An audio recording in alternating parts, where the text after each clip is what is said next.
My name is B.I. Moetume. I'm Pastor Mark of Work.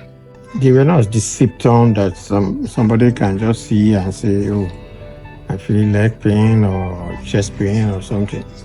I wasn't feeling any of these, but when they did the test, they found that I had some valve issues and they needed to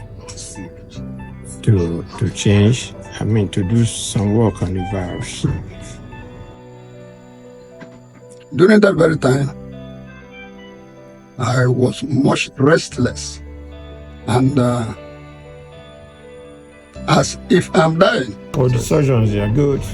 The nurses are good. They attended to me promptly. Anytime I needed attention, they were there. So I think I'm happy with your services. The treatment given to me is well acceptable and it yielded positive results as well. I feel better. The surgeons were very conversational.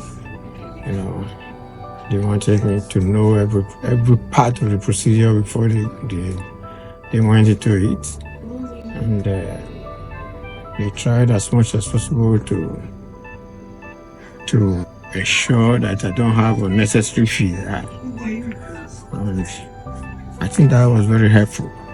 Not whether I recommend already. There is another person I am introducing to come here, even now. Thank you, first cardiology. Thank you, the doctors. Thank you, nurses, and all that help on my recovery.